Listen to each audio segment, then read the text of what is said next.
Next நம்ம என்ன பார்க்க போகிறோம்னு சொன்னால் கன்ஃபெஷன் ஆஃப் பாண்ட் ஸ்பெக்டேட்டர் அப்படின்னா அது மீனிங் இது போயமோட ஹெட்டிங் ரைட்டா. அப்போ கன்ஃபெஷன் அப்படின்னு சொன்னால் மீனிங் என்னது அப்படின்னா ஒரு வாக்குமூலம்னு சொல்லுவாங்க. அந்த வாக்குமூலத்திலே ஏகப்பட்ட வாக்குமூலங்கள் இருக்கிறது.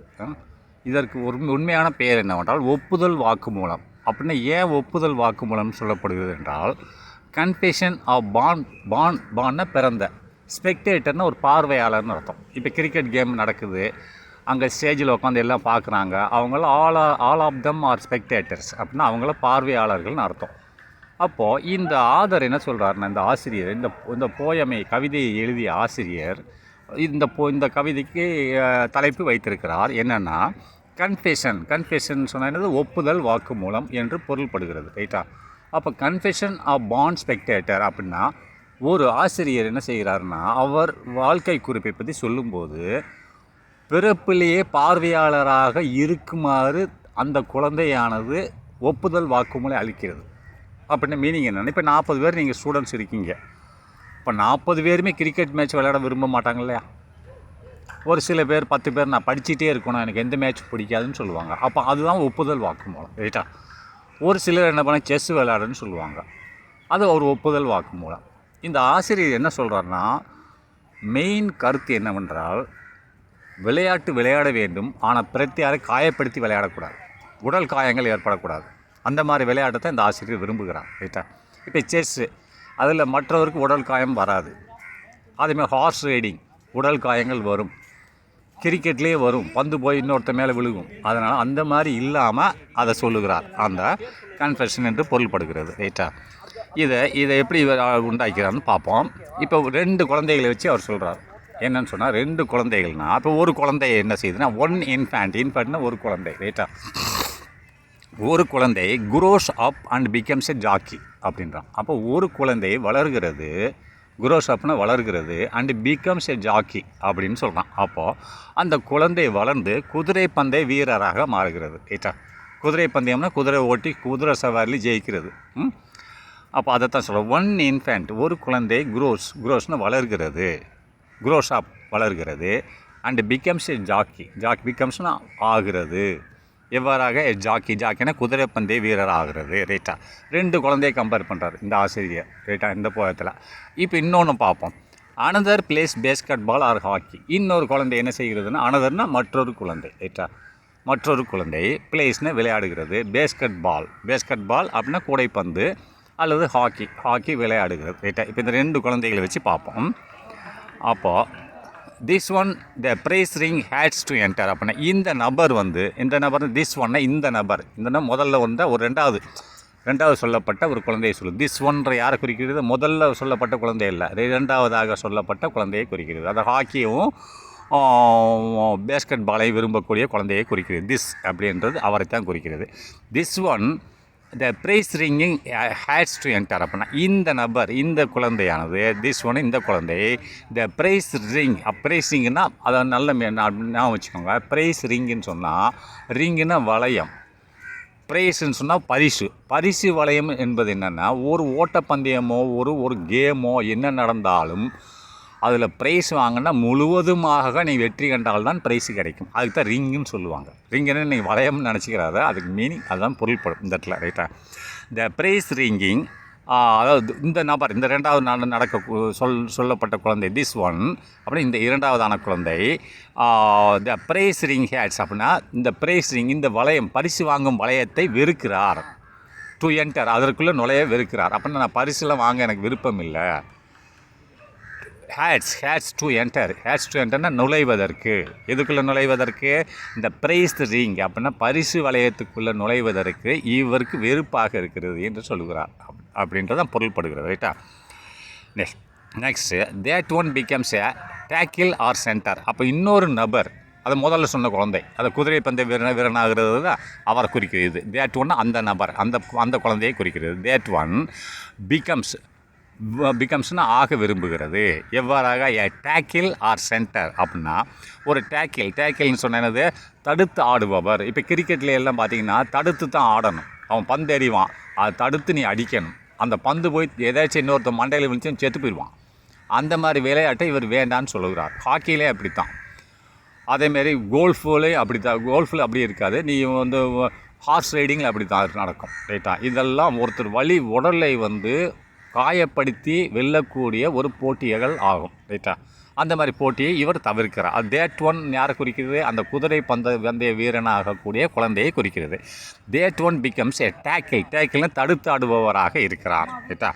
அதை விரும்புகிறார் அவர். ஆனால் இந்த குழந்தை, ரெண்டாவது குழந்தை விரும்பலை, ஆனால் இவர் விரும்புகிறார். ஏன்னா ஆர் சென்டர் அல்லதுன்னா மைய வீரராக விரும்புகிறார். மைய வீரர் அந்த வளையத்துக்குள்ளே போய் ஜெயிச்சு வரணும். வளையம்னா ரவுண்ட்ஸ் இல்லை, அந்த போட்டியில் கலந்துக்கிட்டு கடைசியாக நான் தான் ஜெயிக்கணும், அதான் சொல்கிறேன். அதான் சென்டர்னால் மைய வீரராக விரும்புகிறார். ரைட்டா? டேக்கிள்னா தடுக்கிறது, தடுத்து ஆடுபவர் அல்லது மைய வீரர், ரெண்டுக்குமே காமனாக வரும். ரைட்டா? நல்லா பார்த்துக்கோங்க, இது ரெண்டும் காமனாக வரும். Next, I am just glad as glad can be அப்படின்றான். அதாவது ஐ ஆம் ஜஸ்ட் கிளாட், நான் சந்தோஷமாக இருக்கிறேன். கிளாட்னா சந்தோஷமாக இருக்கிறேன். ஆஸ் கிளாட் கேன் பி அப்படின்னா நான் எவ்வளோ சந்தோஷமாக இருக்க முடியுமோ அவ்வளோ சந்தோஷமாக இருக்கிறேன். ஏன்னா நான் யாரையும் காயப்படுத்தி விளையாடுறது இல்லை அப்படின்னு சொல்கிறாப்புல. That I am not them, நான் வந்து அவர்கள் மாதிரி கிடையாது. அதாவது ரெண்டு குழந்தைக்கு நடுதானே நடக்குது. அப்போ நான் அவர்களை மாதிரி இல்லை அப்படின்னு சொன்னார் தான், நான் வந்து இன்னொருத்தரை காயப்படுத்தி விளையாட விரும்பவில்லை என்று தான் பொருள்படுகிறது. That I am not them, அவர்களை மாதிரி கிடையாது. That they are not me, அவர்களும் என்னை மாதிரி கிடையாது. நான் அவர்களை மாதிரி இல்லை, அதேமாரி அவர்களும் என்னை மாதிரி இல்லை என்று தான் இதன் பொருள்படுகிறது. Next, with all my heart I do admire அப்படின்றான். வித் ஆல் மை ஹார்ட்னா என்னோடய முழுவதுமான இருதயம். ரைட்டா? அதாவது சற்றளவு கூட குறையில்லாமல். ரைட்டா? ஐ டூ அட்மிர் அப்படின்னா, அட்மிரை பாராட்டுகிறேன். என்னோட முழுவதுமான இருதயத்தோடு ஐ டூ அட்மிர்னா பாராட்டுகிறேன், முழு மனதுடன் பாராட்டுகிறேன், இந்த செயலை பாராட்டுகிறேன். ஏன்னா நான் யாரையும் காயப்படுத்தி விளையாட விரும்பவில்லை. ரைட்டா? நெக்ஸ்ட்டு, அத்லட்டிஸ் ஹூ ஸ்வெப்ட்னா வேர்வை. அத்லட்டிஸ்னாலே நீ வேர்வை வந்து தான் ஓடணும் இல்லையா? தடகலைன்னு சொல்லுவாங்க. தடகலை வீரர்கள்னு ஓடணும், செய்யணும், ஸ்வெப்டிங் ஆகிட்டே தான் இருக்கும். அதனால தான் என்ன சொல்கிறேன், அத்லட்டிஸ் ஹூ ஸ்வெப்ட் ஃபார் ஃபன் அப்படின்னா, ஃபன்னுனா ஒரு வேடிக்கைக்காக வேண்டி அவர்கள் விளையாடுகிறார்கள்.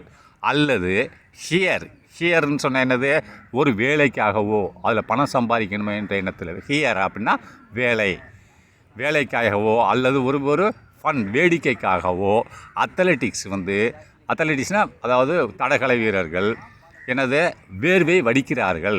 ஸ்வெப்ட்னா வேர்வையை வடிக்கிறார்கள். அத்லட்டிஸ் ஹூ ஸ்வெப்ட்னா வேர்வை வடிக்கிறார்கள். ஸ்வீட்னா வேர்வை வடிக்கிறார்கள். எதற்கு? For fun and here. For fun என்னது, விளையாட்டு, அதாவது ஒரு ஜோக்குக்காகவோ அல்லது ஹியர் ஒரு வேலைக்குன்னு அது வேலையை அப்போ செய்ய போகிறான். அதனால் ப்ரைஸ் கிடைக்கும், வெகுமதி கிடைக்கும், ரூபா கிடைக்கும். அதான் வேலைக்காகன்னு சொல்கிறான். அதுக்காக வேர்வையை வடிக்கிறார்கள்னு சொல்கிறான். Next, who take the field இந்த கட்டி பாம்ப் அப்படின்றான். அப்போ இந்த மாதிரி ஃபீல்டுனா இந்த இடத்தை, இந்த மேட்ச், இந்த மாதிரி ஒரு ஃபீல்டு, ஸ்போர்ட்ஸில் உள்ள ஒரு பிரிவு, அதுதான் ஃபீல்டுன்னு சொல்கிறான். இந்த பிரிவை அவர்கள் தேர்ந்தெடுக்கிறார்கள். ஹூ அவர்கள் டேக்னு எடுக்கிறார்கள். த ஃபீல்டு இந்த பிரிவை, அதாவது பிரத்தியாரை காயப்படுத்தி வெல்லணும் என்ற ஒரு பிரிவு கேமில், அதை அவர்கள் தேர்ந்தெடுக்கிறார்கள். எவ்வாறாக? இன் கட்டி பாம்ப். கட்டின்னு சொன்னால் அதாவது கட்டின்னு சொன்னால் ஒரு அலங்கார ஆடம்பரத்தினும். பாம்புனா ஆடம்பரம். ரைட்டா? கட்டின்னு சொன்னால் அலங்காரம். ரைட்டா? கட்டி பாம்ப் அப்படின்னு சொன்னால் அலங்கார ஆடம்பரத்துடன் களத்தில் இறங்குகிறார்கள். ரைட்டா? அந்த களத்தை அவர் தேர்ந்தெடுத்துக்கிட்டு எப்படி இறங்குறாங்கன்னா அலங்கார ஆடம்பரத்துடன் இறங்குகிறார்கள். ரைட்டா? அண்டு மெய்ம் அப்போ அதாவது மெய்ம் ஈச் அதர் அஸ் தேர் ரோம்ப் அப்படின்றான். அவர்கள் அதாவது விளையாடும்போது ஒருவர் காயப்படுத்தி கொள்கிறார்கள். ஈச் அதர் அப்படின்றான். ஈச் அதர்னா ஒருவர். அப்போ மெய்ம் அப்படின்னா மெய்ம்னா காயப்படுத்தி கொள்கிறார்கள். அஸ் தேர் ரோம்ப்னா விளையாடும்போது. ரைட்டா? நல்லா பார்த்துக்கோங்க. அண்டு மெய்ம்னா காயப்படுத்தி கொள்கிறார்கள். மெய்ம்ன மீனிங் என்னது? காயப்படுத்தி கொள்ளுதல். ஈச் அதர் ஒருவர் காயப்படுத்தி கொள்கிறார்கள். அஸ் தேர் ரோம்ப்னா என்னது? விளையாடும்போது. அவர்கள் அஸ் தேர் ரோம்ப் விளையாடும்போது ஒருவர் காயப்படுத்தி கொள்கிறார்கள். My limb and peaceful spirit feeds அப்படின்றான். அதாவது லிம்ப்னா பலவீனமானது, பலம் இல்லாதது. மை லிம்ப் அப்படின்னா என்னோட பலவீனமான மற்றும் அதாவது பேஸ்ஃபுல் ஸ்பிரிட். பேஸ்ஃபுல் என்னது? கூச்ச சுபாவம். ரைட்டா? கூச்ச சுபாவம் உள்ள ஆவினா மனசை தான் சொல்லுது. ரைட்டா? ஆவின்னு சேர்த்து இறந்த ஆவி இல்லை, மனதை சொல்லுகிறது ரைட்டா. அதனால் இது என்ன சொல்கிறான், my limb and peaceful spirit ஃபீட்ஸ்னால் உணர்கிறது ரைட்டா. எதை உணர்கிறது, என்னோட பலவீனமான மற்றும் கூச்ச சுபாவம் உள்ள ஆவியானது ஃபீட்ஸ்னால் இந்த மாதிரி இதை உணர்கிறது. நான் பார்க்கும்போது எனக்கு ஒரு உணர்ச்சி ஏற்படுகிறது, இந்த மாதிரி காயப்படுத்தி செய்கிறது வந்து எனக்கு வருத்தமாக இருக்குதுன்னு சொல்லாமல் சொல்கிறார். On other people heroic deeds அப்படின்றான். ஆனால் மற்றவர்கள், அதர் பீப்புள்னால் மற்ற நபர்கள் என்ன செய்கிறார்கள்னா, ஹீரோயிக்னா வீரா, டீட்ஸ்னு செயல்கள். அப்போ வீர செயல்கள் மீது ஆர்வம் காட்டுகிறார்கள். அவங்க காயப்படுத்தி தான் ஜெயிக்கணும் ரைட்டா. இப்போ பாக்ஸிங் நம்ம படித்தோம்ல, பாக்ஸிங்கில் என்ன ஆகும், மூஞ்சில் குத்து விடணும், மூஞ்சில் வீங்கி ரைட்டா. அதை ஒருத்தர் அடித்து ஜெயிக்கணும். அதை தான் வேண்டாம்னு சொல்கிறார் இந்த ஆதர். அதர் பீப்புள்ஸ் மற்ற நபர்கள் ஹீரோயிக் டீட்ஸ், ஹீரோயினா வீர செயல்கள், ஹீரோயிக் டீட்ஸ் செயல்கள், டீட்ஸின் செயல்கள், ஹீரோயிக்னா வீர செயல்கள் மீது நம்பிக்கை வைத்துள்ளனர் பொருள் ரைட்டா. Now I run 90 yards to score. அப்போ நான் ஏ என்பவர் நவ் தற்பொழுது ஏ என்பவர் ரன்ஸ் ஓட வேண்டியதுள்ளது. எவ்வளவு, 90 yards 90 யார்டுகள் ஓட வேண்டியுள்ளது. டு ஸ்கோர்னால் ஜெயிப்பதற்கு ரைட்டா, ஸ்கோர்னால் வெற்றி பெறுவதற்கு ரைட்டா, ஸ்கோர்னால் வெற்றி பெறுவதற்கு எத்தனை யார்டு போடணும், ஏ என்ற நபர் ரன்ஸ் 90 yards டு ஸ்கோர் அப்படின்னா 90 யார்டுகள் அவர்கள் செல்ல வேண்டியுள்ளது. எதற்கு, டு ஸ்கோர்னு ஜெயிப்பதற்கு. நல்லா பார்த்துக்கோங்க. நெக்ஸ்ட் பி, அந்த நேரத்தில் பி என்ற நபர் knocks the champion to the floor. அப்போ பி என்ற நபர் என்ன செய்கிறார்னா, நாக்ஸ்னால் அதை தட்டுகிறார், அவர் ஓடும்போது அவரை தட்டுகிறார். இது அப்போ நாக்ஸ் த சாம்பியன் அதாவது முதன்மையாக வரக்கூடிய நபர். அதுதான் சாம்பியன்னா முதன்மையாக வரக்கூடிய நபரை பி என்ற நபர் விழுத்தாட்டுகிறார், கீழே விழுத்தாட்டுகிறார். நாக்ஸ்னால் தட்டுவது விழுத்தாட்டுவது, அவர் கீழே விழ வைப்பது. டு த ஃப்ளோர் தரையில் பி என்ற நபர் அந்த சாம்பியனாக வரக்கூடிய ஏ நபரை விழச் செய்கிறார் என்ற பொருள். பி நாக்ஸ்னால் தட்டுகிறார், விழுத்தாட்டுகிறார். த சாம்பியன் முதன்மையானவர் ஏ என்ற நபரை விழுத்தாட்டுகிறார். டு த ஃப்ளோரில் விழுத்தாட்டுகிறார். அந்த நேரத்தில் என்ன நடக்குதுன்னு பாருங்கள். Cracking vertebrae and spines. அந்த நேரத்தில் இந்த ஏ என்ற நபருக்கு என்ன ஆகுது, கிராக்கிங் வெற்றிபெறினா முதுகெலும்புகள் உடைகிறது. அவ்வளோ வேகமாக போகும்போது உடையும் இல்லையா. அண்டு ஸ்பைன்ஸ்ன்னு சொன்னது முதுகெலும்பு மற்றும் முதுகெலும்புகள் உடைகிறது. ஸ்பைன்ஸ்னால் மூளைக்கு போகக்கூடிய எலும்புகள்னு அர்த்தம் ரைட்டா. முதுகெலும்பு அதாவது வெற்றிபெறினா முதுகெலும்பு, அண்டு ஸ்பைன்ஸ்னால் மூளைக்கு போகக்கூடிய மண்டை, அதாவது மண்டை ஓடுகள்னு அர்த்தம். அது உடைகிறது கீழே விழுந்த உடனே. Next lasers is state across the line அப்படின்றான். அப்போ அக்ராஸ் த லைன் அப்படின்னா தான் குதிரை பந்தயம் தான் இதில் மொத்தமாக சொல்கிறான். குதிரை பந்தயம்ன்றது நீங்கள் பார்த்தீங்கன்னா பல குதிரைகளில் வந்து ஆளு உக்காந்துருப்பாங்க வீரர்கள். இப்போ ஸ்டார்ட் பண்ணுவாங்க, அந்த எண்டில் போய் எந்த குதிரை போய் வேகமாக போய் அங்கே போய் ஓடி போய் அதை பிடிக்குதோ அவங்களுக்கு ப்ரைஸ். அப்போ குதிரை பந்தயம் வந்து ஓட்டும்போது ஒவ்வொரு குதிரை மேலே இன்னொரு குதிரை விழுகும். அவ்வளோ வேகமாக போகும்போது அவ்வளோதான் ஆளு காலி ஆகிடுவாங்க, கீழே விழுந்தால் ஆள் காலி. அதுதான் சொல்கிறான் ரைட்டா. Laces is stud across the line அப்படின்னா லேசஸ் அதாவது தன் குதிரையை அது அக்ராஸ் த லைன்னா அந்த கோடு முழுவதும், கோடுனா அந்த ஆரம்பத்திலிருந்து அந்த வெற்றி பெறுற இடம் வரைக்கும் லேசஸ் அதாவது சாட்டை, அவரோட சாட்டையால் அடிக்கிறார். லேசஸ் இஸ் ஸ்டெட், லேசஸ்னால் ஸ்டெட்னா அவரது சாட்டையால் அடிக்கிறார். லேசஸ்னால் குதிரையை அடித்தா தான் வேகமாக ஓடும், இல்லைன்னு மெல்ல ஓடிக்கிட்டு இருக்கும். அந்த போட்டியில் ஜெயிக்கணும்னா லேசஸ் இஸ் ஸ்டெட் அப்படின்னு சொன்னால் அவரோட குதிரையை எதால் அடிக்கிறார், சாட்டையால் அடிக்கிறார். அது ஸ்டெட்டுன்னா சாட்டை, லேசஸ்னால் குதிரையை சாட்டையால் அடிக்கிறார் ரைட்டா. அக்ராஸ் த லைன் அந்த ஓட்டப்பந்தயம் முடிகிற வரைக்கும் ரைட்டா. Next you did think my ego it would please அப்படின்றான். அதாவது யூ டிட் திங்க் நீ நினைக்கலாம், you did think my ego என்னோடய ஈகோ வந்து ஈகோ இட் வுட் ப்ளீஸ் அப்படின்றான். என் அகங்காரம் வந்து இதை மகிழ்விக்கிறது என்று நீங்கள் நினைக்கலாம். அதாவது நான் இதை பார்த்துட்டு எனக்கு அகங்காரம் இருக்குது அப்படின்னு சொல்லி நான் நினைக்கலாம். யூ டிட் திங்க் நீ நினைக்கலாம், மை ஈகோ என்னோடய அகங்காரம், ஈகோ இட் இது அகங்காரத்தால் எனக்கு வருகிறது என்று நீங்கள் நினைக்கலாம். வுட் இட் ப்ளீஸ் நீங்கள் இதை எப்படி அகங்காரத்தால் எனக்கு இது மகிழ்விக்கிறது என்று நீங்கள் நினைக்கலாம் என்று சொல்லுகிறார் ரைட்டா. To swap position with one of these அப்படின்றான். அப்போ அது ஸ்வாப்னா மாற்றிக்கொள்ளுதல், ரைட்டா. பொசிஷனை நிலைமையை மாற்றிக்கொள்ளுதல் வித் ஒன் ஆஃப் தீஸ் அப்படின்றான். இவர்களில் ஒருவருடைய நிலைகள் மாற்றிக்கொள்ளப்பட வேண்டும், இல்லைன்னா இன்னொருத்தர் ஜெயிக்க முடியாது. அதான் ஸ்வாப்னா மாற்றிக்கொள்ளுதல். எதை மாற்றிக்கொள்ளுதல்? பொசிஷன்னா நிலைமையை மாற்றிக்கொள்ளுதல் வித் ஒன் ஆஃப் தீஸ். அப்போ இருவர்களில் ஒருவரோட நிலைமை மாறப்பட வேண்டும், அப்போ தான் ஒருத்தர் ஜெயிக்க முடியும். நெக்ஸ்ட்டு வெல், நல்லது. Ego it might be pleased அப்படின்னா நல்லது, ப்ளீஸ்டு எனஃப்னு போட்டிருக்கான். நல்லது, வெல்னா நல்லது. ஈகோனா அகந்தை இட் மைட் பி ப்ளீஸ்டு என்ன, போதுமான அளவு மகிழ்ச்சி அடையலாம். இப்படி வீழ்த்தப்படும் போது அகந்தையானது போதுமான அளவுக்கு வீழ்ச்சி அடையலாம், ரைட்டா. அது போதுமான அளவுக்கு மகிழ்ச்சி அடையலாம், எனஃப். ப்ளீஸ்டு எனஃப்னா மகிழ்ச்சி அடையலாம் என்று பொருள்படுகிறது.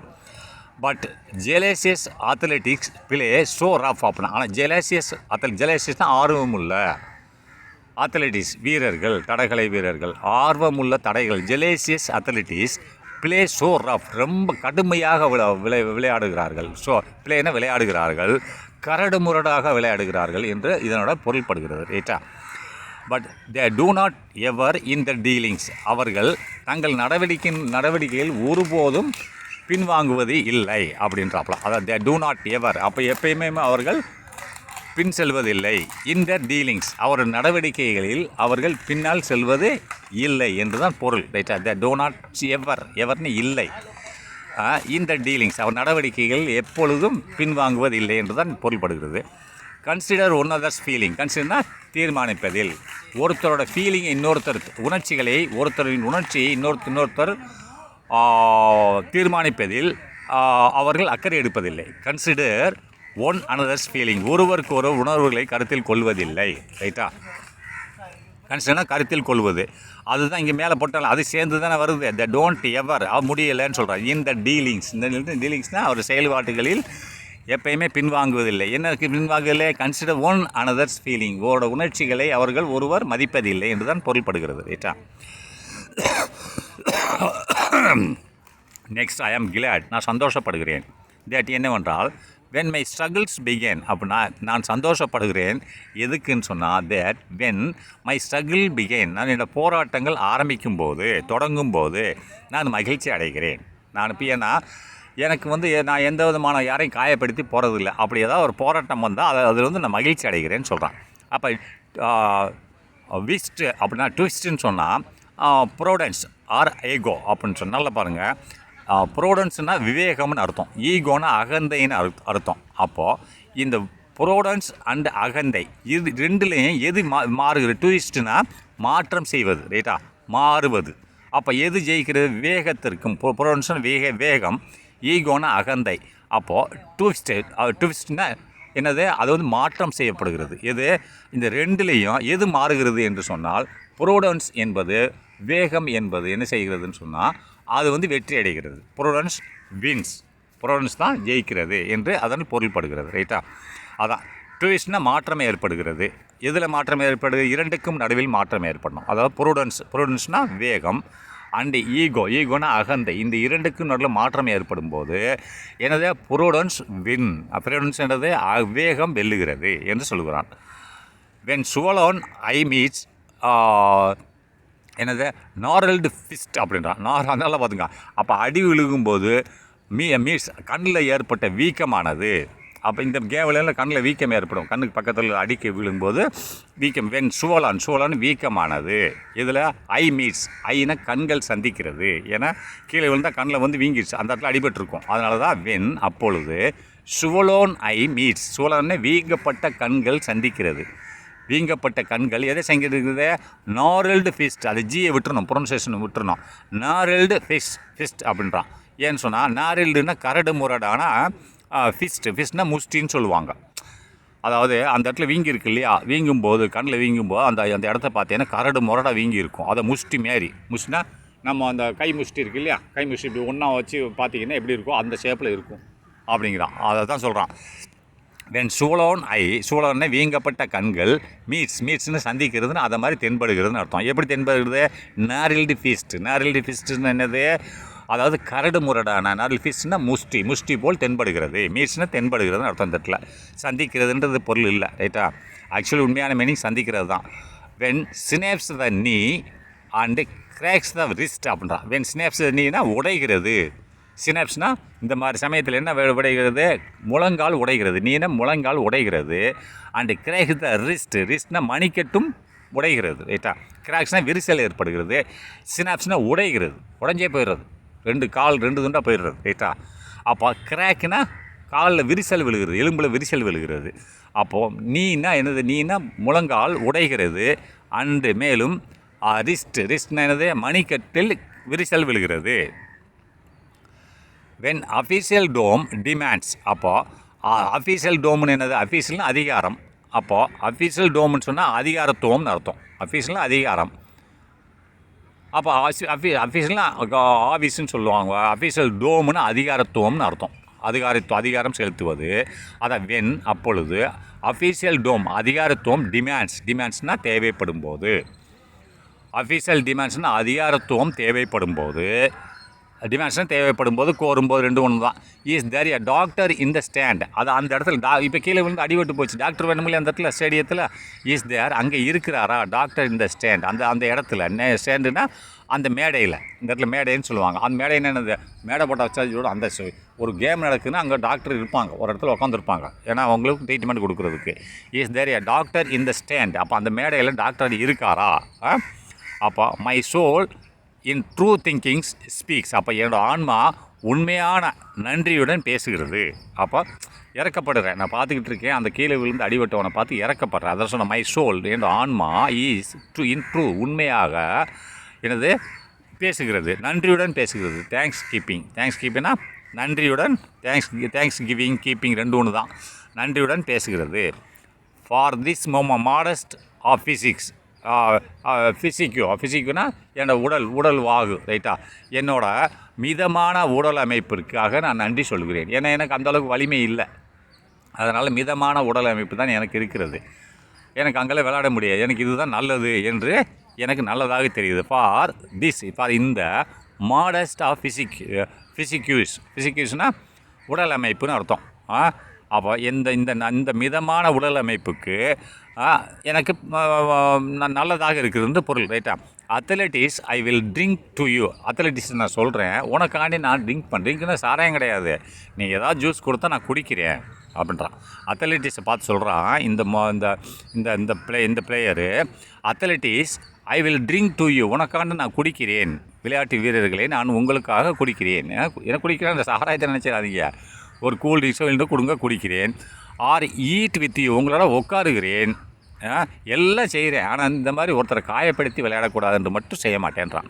R anything except competent with you அப்படின்னா, அல்லது உங்களுடன் போட்டியிடுவதையும் தவிர வேறு எதையும் செய்கிறேன். ஆர் எனிதிங் எதையும் செய்கிறேன், எக்ஸப்ட் எது தவிர காம்படென்ட் வித் யூ, உங்களோட போட்டி மட்டும் போட மாட்டேன். ஏன்னா நான் உங்களோட போட்டி போட்டேன்னு எனக்கு உடல் காயாக இருப்பேன், நீ என்னையும் சேர்த்து கீழே விழுத்தாட்டிடுவேன். அதனால் உங்களோட போட்டி மட்டும் போட மாட்டேன், பாக்கி உங்க கூட உட்காந்து சாப்பிட்றேன், உங்க கூட உட்காந்து குடிக்கிறேன், எல்லாம் செய்கிறேன் அப்படின்னு சொல்கிறார் இந்த ஆதர். ரைட்டா? Buy tickets worth the radium. அப்படின்னா அங்கே ஸ்டேடியத்துக்குள்ளே போகணுன்னா டிக்கெட் வாங்கணும்ல, அப்போ ரேடியம் மதிப்புள்ள டிக்கெட்டு கூட வாங்கிட்டு வர்றேன் அப்படிங்கிறான்.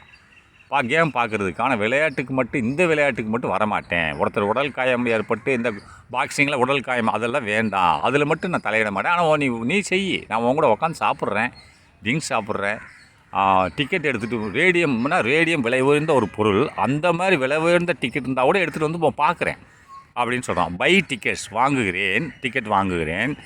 ஒருத்துனா மதிப்புள்ள ரேடியம் மதிப்புள்ள டிக்கெட்டை கூட வாங்கிட்டு வந்து பார்க்குறேன்னு சொல்கிறான். அப்போ அவ்வளோ அதிகமான டிக்கெட், விலை உயர்ந்த டிக்கெட்டு கூட வாங்கிட்டு வந்து நான் கேமை பார்க்குறேன். எதற்கு? டு வாட்ச் த கேம்பிள் இந்த ஸ்டேடியம். டு வாட்ச்னா பார்ப்பதற்கு. அதிகமான விலை உள்ள டிக்கெட்டு கூட வாங்கிட்டு வந்து டு வாட்ச் யுவர் கேம்பிள்னா நீங்கள் கேம்பிள் அதாவது துள்ளி விளையாடுவதுக்கு பேர் தான் கேம்பிள்னு சொல்லுவாங்க. இன்னொரு கேம்பிள் இருக்குது, சூதாட்டம். இந்த கேம்பிளுக்கு GAMBOL சூதாட்டம்னு சொல்லலாம். ஆனால் இந்த இடத்துல துள்ளி விளையாடுதல். அப்போ அதில் துள்ளி விளையாடுறது ஆகும், உட்காந்த இடத்துல செஸ்ஸு கிடையாது. ரைட்டா? டு வாட்ச் யுவர் கேம்பிள் இந்த ஸ்டேடியத்தில் நீங்கள் துள்ளி விளையாடுவதை காணுவதற்கு ரேடியம் அளவில் உள்ள டிக்கெட்டை கூட வாங்கி வந்து பார்க்கிறேன்றான். ரைட்டா? And reassure my self any அப்படின்றான். மேலும் அதாவது அண்ட் மேலும் ரீஅஷ்யூர்னா உறுதிப்படுத்தி கொள்கிறேன். ரீஅஷ்யூர்ஸ் மறுபடியும் உறுதிப்படுத்தி கொள்கிறேன். மை செல்ஃப் தன்னைத்தானே என்னை மேலும் உறுதிப்படுத்திக் கொள்கிறேன். எப்படியே புதிதாக நியூ அனேன்னா நியூன்னாலும் புதிதாக தான், ஏவோட சேர்த்தனே அப்படின்னாலும் புதிதாக தான், புதிதாக உறுதிப்படுத்தி கொள்கிறேன் என்று சொல்கிறார்.